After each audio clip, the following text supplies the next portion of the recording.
Spreadsheets में charts प्रविष्ट करने पर लिबर ऑफिस कैल्क के इस स्पोकन ट्यूटोरियल में आपका स्वागत है। इस ट्यूटोरियल में हम निम्न सीखेंगे: चार्ट्स को बनाना, संपादन करना और फॉर्मेट करना, चार्ट्स का फिर से आकार बदलना और स्थानांतरण करना। यहाँ हम GNU/लिनक्स और लिबर ऑफिस सूट वर्जन 334 का इस्तेमाल कर रहे हैं। अतः लिबर ऑफिस कैल्क में विभिन्न प्रदर्शन ऑप्शन्स के बारे में सीखना शुरू करते हैं। पाठकों को सूचना व्यक्त करने के लिए चार्ट्स सशक्त तरीके हो सकते हैं। लिबर ऑफिस कैल्क आपके डेटा के लिए विभिन्न प्रकार के चार्ट्स फॉर्मेट्स प्रदान करता है। कैल्क का इस्तेमाल करके आप चार्ट्स को काफी हद तक कस्टमाइज भी कर सकते हैं। अपनी पर्सनल फाइनेंस trackerओडीएस शीट खोलते हैं और शीट में दर्ज सभी चीजों पर खर्च की गई राशि को भरें। हम सेल जो E3 से निर्दिष्ट है उस पर क्लिक करेंगे और राशि 6500 टाइप करेंगे। अब कॉलम में नीचे जाएंगे। हम E4, E5, E6 और E7 से निर्दिष्ट सेल्स में राशि 1000, 625, 310 और 2700 क्रमशः टाइप करेंगे।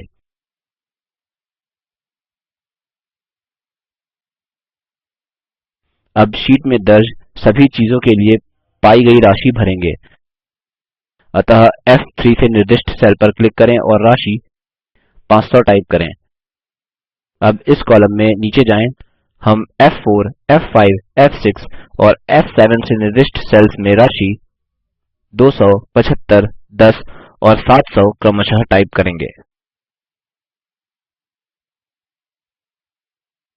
सीखते हैं कि इस टेबल के लिए चार्ट कैसे बनाएं।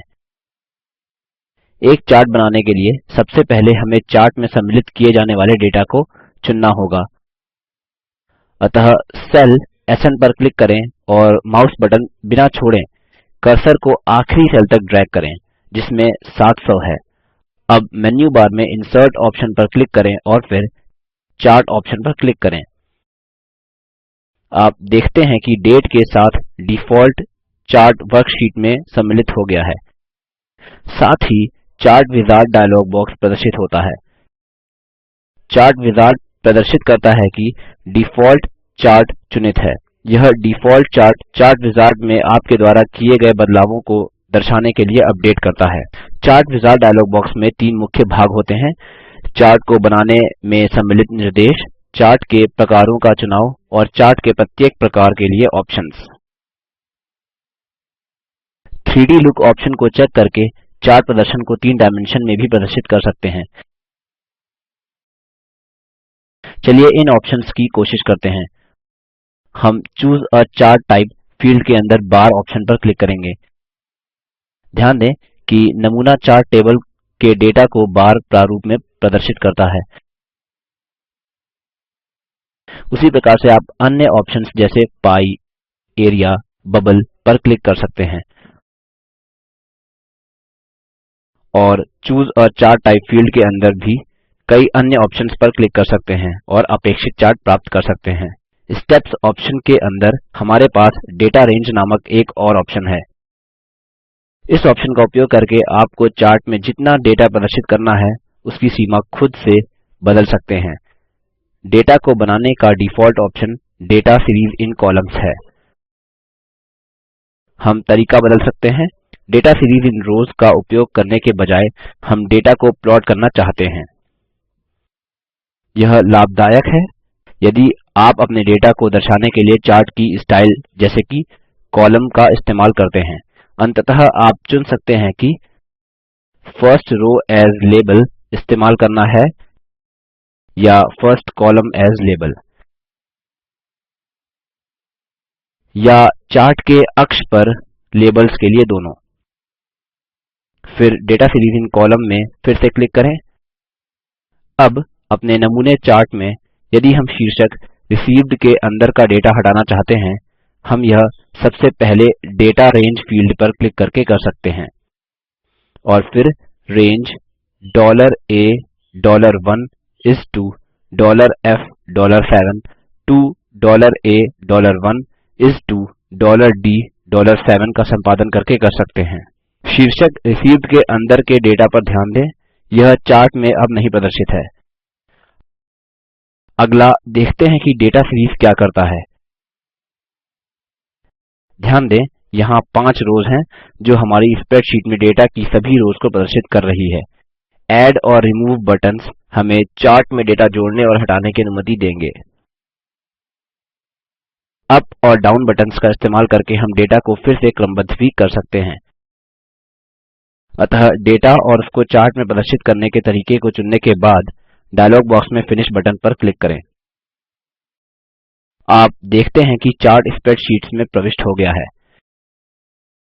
स्प्रेडशीट में चार्ट्स प्रविष्ट करना सीखने के बाद हम अब सीखेंगे कि लिबरऑफिस कैल्क में चार्ट फॉर्मेट कैसे करें। फॉर्मेट मेन्यू में फॉर्मेटिंग और चार्ट्स के दिखावट को ठीक करने के कई ऑप्शंस होते हैं। स्प्रेडशीट में हमने जो चार्ट प्रविष्ट किया है उसे फॉर्मेट करें। अतः चार्ट पर डबल क्लिक करें जिससे कि यह स्लेटी हाशिए से बंद हो जाए। यह प्रदर्शित करता है कि यह एडिट मोड में है। अब मुख्य मेन्यू में फॉर्मेट ऑप्शन पर क्लिक करें। आप देखते हैं कि ड्रॉप डाउन मेन्यू में कई सारे फॉर्मेटिंग ऑप्शंस हैं, जैसे format selection, position and size, arrangement, chart wall, chart area और कई सारे। यह चार्ट के स्थापन, पृष्ठभूमि और चार्ट के शीर्षक व्यवस्थित और फॉर्मेट करने के लिए इस्तेमाल होते हैं। हम सबसे ज्यादा इस्तेमाल किए जाने वाले फॉर्मेटिंग ऑप्शंस के बारे में एक एक करके सीखेंगे। फॉर्मेट सिलेक्शन ऑप्शन शीर्षक चार्ट एरिया के साथ एक डायलॉग बॉक्स खोलता है। ध्यान दें कि यहाँ पर 3 टैब्स हैं, बॉर्डर्स, एरिया और ट्रांसपेरेंसी। डिफ़ॉल्ट रूप से बॉर्डर्स टैब चुनित है। चार्ट के बॉर्डर पर स्टाइल और कलर बदलते हैं। यह करने के लिए स्टाइल फील्ड पर क्लिक करें और कंटीन्यूअस चुनें। फिर उसी प्रकार से कलर फील्ड में ग्रीन पर क्लिक करें। अब ओक बटन पर क्लिक करें। ध्यान दें कि चार्ट के बॉर्डर की स्टाइल और रंग तदनुसार बदलते हैं। टाइटल ऑप्शन चार्ट के शीर्षक और उसके अक्षों को फॉर्मेट करता है। एक्सेस ऑप्शन जो चार्ट बनाती है उन लाइन्स को फॉर्मेट करता है, साथ ही दोनों एक्स और वाई अक्षों पर दिख रहे टेक्स्ट के फॉन्ट को भी। इन सब ऑप्शंस का बाद में खुद से अन्वेषण करें, यह जानने के लिए कि यह सब क्या करते हैं। कैल्क चार्ट क्षेत्र की पृष्ठभूमि को बदलने के लिए भी ऑप्शन प्रदान करता है। चार्ट क्षेत्र मुख्य शीर्षक और की सहित चार्ट ग्राफिक के आसपास का क्षेत्र है। चार्ट क्षेत्र को फॉर्मेट करने के लिए फॉर्मेट ऑप्शन पर क्लिक करें और चार्ट वॉल चुनें। आप देखते हैं कि चार्ट वॉल शीर्षक के साथ एक डायलॉग बॉक्स प्रदर्शित होता है। स्टाइल फील्ड कंटीन्यूअस दर्शाता है क्योंकि यह हमारा अंतिम चुनाव था। कलर फील्ड में रेड पर क्लिक करें। हम साइज को भी 0.20 सेंटीमीटर में बदल देंगे। अब ओक बटन पर क्लिक करें। आप देखते हैं कि चार्ट क्षेत्र का स्टाइल और रंग बदलता है। आगे हम सीखेंगे कि चार्ट में एलिमेंट्स का आकार फिर से कैसे बदलें और स्थानांतरित कैसे करें। एक चार्ट का आकार फिर से बदलने के लिए नमूने चार्ट पर क्लिक करें।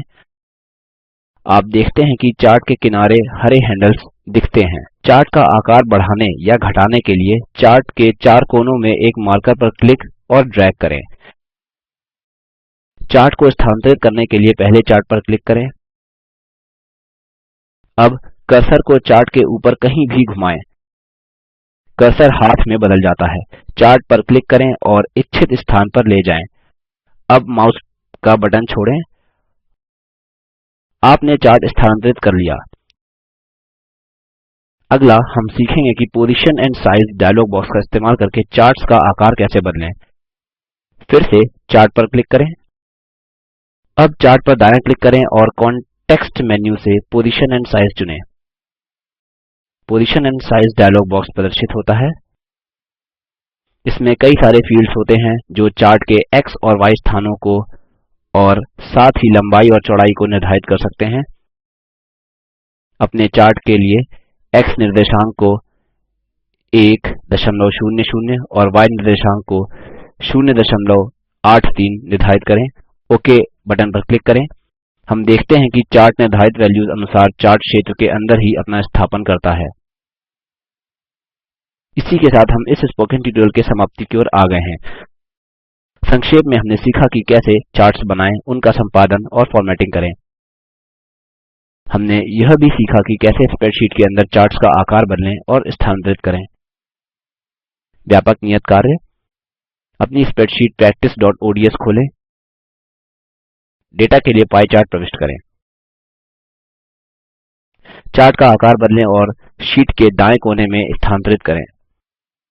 निम्न लिंक पर उपलब्ध वीडियो देखें। यह स्पोकन ट्यूटोरियल प्रोजेक्ट को सारांशित करता है। यदि आपके पास अच्छा बैंडविड्थ नहीं है तो आप इसे डाउनलोड करके देख सकते हैं। Spoken tutorial project team spoken tutorial का उपयोग करके कार्यशालाएँ भी चलाती हैं। उनको प्रमाण पत्र भी देते हैं जो ऑनलाइन टेस्ट पास करते हैं। अधिक जानकारी के लिए कृपया contact@spoken-tutorial.org पर संपर्क करें। Spoken tutorial project talk to teacher project का हिस्सा है। यह भारत सरकार के एमएचआरडी के आईसीटी के माध्यम से राष्ट्रीय साक्षरता मिशन द्वारा समर्थित है। इस मिशन पर अधिक जानकारी के लिए उपलब्ध लिंक पर संपर्क करें। spoken-tutorial.org/nmeict-intro। आईआईटी बॉम्बे की ओर से मैं रवि कुमार अब आपसे विदा लेता हूँ। हमसे जुड़ने के लिए धन्यवाद।